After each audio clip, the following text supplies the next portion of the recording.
Je m'appelle Francesco De Rico, je suis directeur de recherche au CNRS rattaché au laboratoire PACEA de Bordeaux et professeur à l'université de Bergen. Alors vous travaillez sur la culturalisation du corps, voilà, et donc du coup c'est la manière dont le corps en fait humain à travers les âges a eu des ornementations, des vêtements, des choses permanentes. Est-ce qu'on peut commencer peut-être par les vêtements et voir comment ça a évolué au cours du temps? Quand est-ce que on pense que les humains ont commencé à avoir des vêtements? Alors, on ne sait pas grand-chose. On sait qu'à partir du moment où on a perdu la fourrure, notre fourrure, et on a commencé à pigmenter le corps pour faire face aux pressions sélectives des rayons ultraviolets dans la savane africaine, on a pu éventuellement avoir besoin de vêtements, mais peut-être cela ne s'est pas produit à ce moment-là, mais plutôt quand les Homo erectus sont pour la première fois sortis d'Afrique autour de 1,5 million, entre 2 millions et 1,5 million d'années avant le présent. Donc là, on a colonisé des zones du sud de l'Europe et du sud de l'Asie.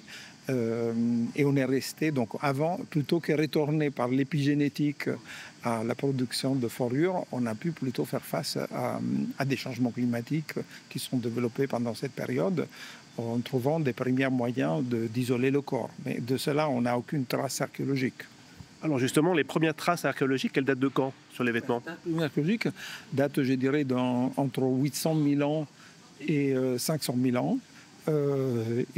Sont des traces indirectes, on n'a pas les vêtements, mais on a la position des traces d'écharnement qui semblent montrer que donc, les peaux étaient récupérées, que des outils qui portent des traces d'usure qui sont caractéristiques du travail de la peau fraîche, de la peau sèche, et aussi des premiers outils en pierre qui ont pu, des premiers perçoirs qui ont pu servir pour percer les peaux. Et à la suite, à partir d'environ 380 000 ans, 400 000 ans, des outils en os, des fragments d'os, des côtes, et ça on les trouve, je dirais, pendant tout le paléolithique inférieur et moyen en Europe et en partie même au paléolithique supérieur, dans des côtes qu'on appelle typologiquement l'histoire, qui peut servir soit pour travailler les peaux, mais aussi pour détacher la peau de la carcasse, donc pour ne pas la percer au moment où on la récupère. Un changement assez radical s'est produit lorsqu'on a commencé à avoir des aiguilles à chat pour pouvoir coudre. Ça date de quand? Et alors, ce changement radical était précédé par d'autres techniques, probablement des poinçons à os ou du poinçonnage des peaux. Mais les premières aiguilles à chat, maintenant, nous savons qu'elles sont développées en Sibérie et en Chine autour de 40 000 ans. Les premières aiguilles sont de assez grande dimension, plutôt robustes.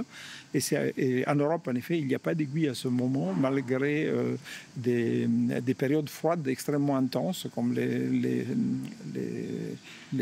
phases de Heinrich, et ce qui ne veut pas dire que les premiers hommes modernes en Europe n'avaient pas de vêtements, mais peut-être ils faisaient des vêtements plutôt en poinçonnant la peau. C'est ce qu'on a proposé lors d'un outil qui porte encore les marques de ce poinçonnage qui vient d'un site aurignacien de Catalogne. Et les plus anciens aiguilles à chat arrivent se développent en Europe, mais probablement arrivent en Europe entre 26 000 ans et 23 000 ans. Et à partir de ce moment, les aiguilles à chat se diversifient énormément. Donc, dans un article il y a quelques années, on a essayé par de la morphométrie des aiguilles d'écrire un peu la phylogénie des modifications de ces morphologies. Et en effet, les plus fines aiguilles à chat connues ne sont pas européennes, mais c'est les aiguilles à chat des premiers colonisateurs de l'Amérique. Donc, c'est là où, pour faire face à ces environnements, ils développent des aiguilles en os extrêmement fines. Mais à la fin du Paléolithique supérieur, on a aussi des aiguilles en os extrêmement fines. Et il y a plusieurs éléments, je ne vais pas rentrer dans le détail, pour penser que ces aiguilles servaient, surtout les plus fines, pour attacher des ornements sur les vêtements, plutôt que pour fabriquer des vêtements. Justement, ça fait la transition avec les objets de parure. Il n'y a pas que des vêtements. On a commencé à décorer ces vêtements par des objets de parure. À quoi ça ressemble ces premières parures et en quoi c'est fait? Alors, les premières parures apparaissent, maintenant on le sait, en Afrique. On pense autour de 100 000 ans maintenant. Il y a un site au Maroc qui semble remonter qui s'appelle Bizmoun, qui semble remonter à 50 000 ans. Après, au Maroc, en effet, c'est la même espèce, les mêmes espèces, sous-espèces qui sont utilisées jusqu'à il y a 80 000 ans. Et à partir de 90 000 ans aussi, on les trouve en Afrique du Sud, dans 3 ou 4 sites, là où on a plusieurs espèces utilisées, mais bon, il n'y a quand même pas une énorme variété de coquillages percés. C'est essentiellement des coquillages, c'est ça? Des coquillages marins ou provenant d'estuaires, par exemple le Nassarius carausianus, qui est assez connu à Blombos, est ramassé dans des estuaires. C'est des tout petits coquillages assez polis naturellement, qui après parfois sont coloriés avec de l'ocre ou chauffés. On a reconstitué la recette pour pouvoir les chauffer, parce que si vous jetez les coquillages dans le feu, les coquillages se détruisent. Donc pour arriver à les transformer en coquillages noirs, il faut les chauffer dans un environnement réducteur, donc en présence de matière organique qui permet du carbone amorphe d'être absorbé par le coquillage, tout en le préservant de la fracture. Et donc à la fin, on a des coquillages qui sont parfaitement noirs d'une manière homogène et qui ne se cassent pas. Donc c'est un phénomène, c'est un processus relativement complexe. Il y avait aussi des perles en œufs d'autruche.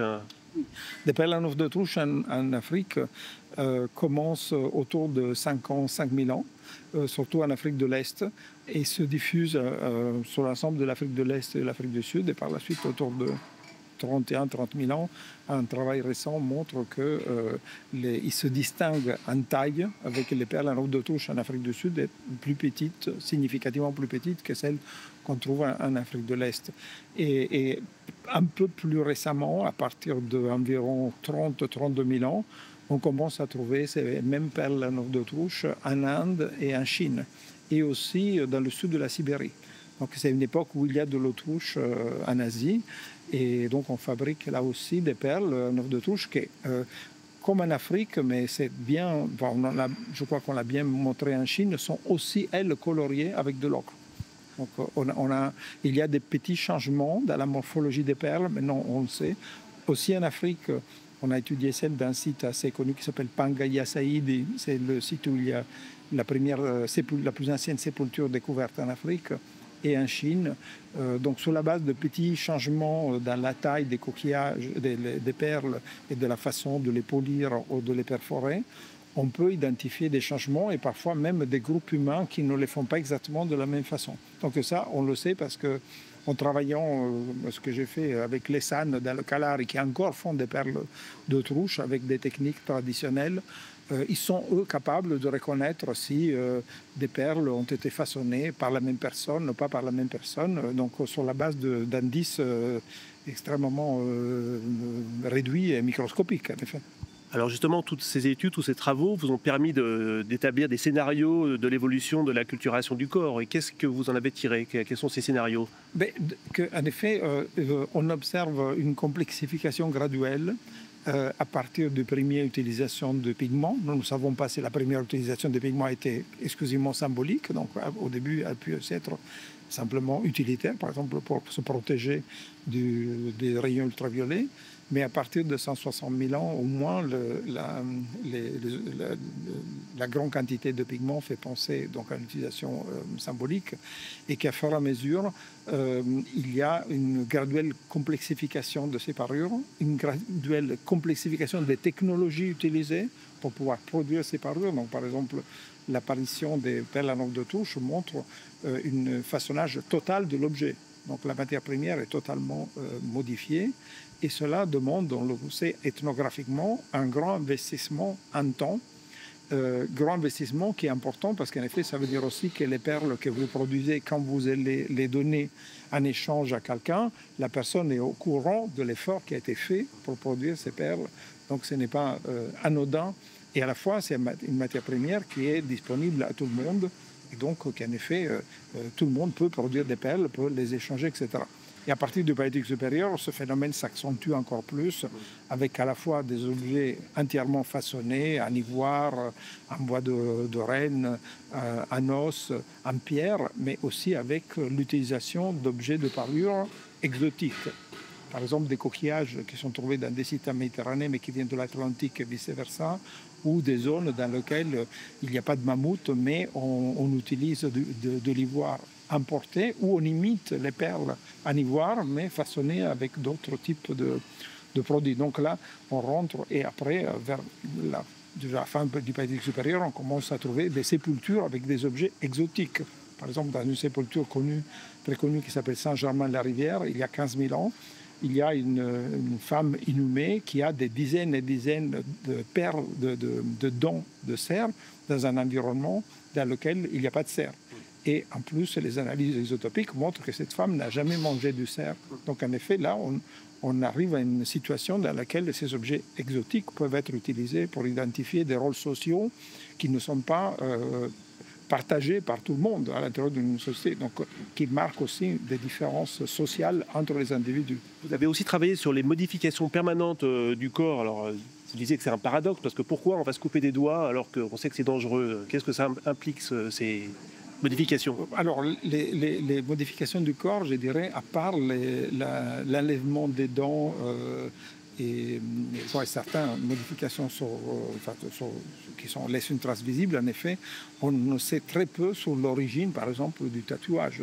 On croit que ces pratiques soient largement répandues dans les sociétés actuelles. Donc, je dirais, constitue un paradoxe très intéressant, parce qu'actuellement, on se demande pourquoi on se tatue, on se coupe les doigts, mais aussi on se fait des scarifications, etc. Et l'anthropologie culturelle, quand même, nous enseigne que le fait que ces modifications soient tellement diffuses est un indice de certains avantages que le fait de les produire apporte. Par exemple, une augmentation de la cohésion sociale, c'est-à-dire que vous inscrivez de manière permanente sur votre corps l'appartenance à un certain groupe. Vous attendez aussi que ce groupe, en effet, vous aide, vous protège à un certain moment. Et après, il y a aussi, par exemple, des modifications qui marquent de manière indélébile, par exemple, votre attachement à une personne décédée qui vous était chère, un moment aussi de transition d'un statut social à un autre, donc au cours de cérémonies d'initiation. Donc je dirais, le fait qu'elle soit tellement diffuse dans les sociétés traditionnelles et également dans les sociétés actuelles montre bien qu'ils font partie, je dirais, d'une très grande partie des cultures humaines. Oui.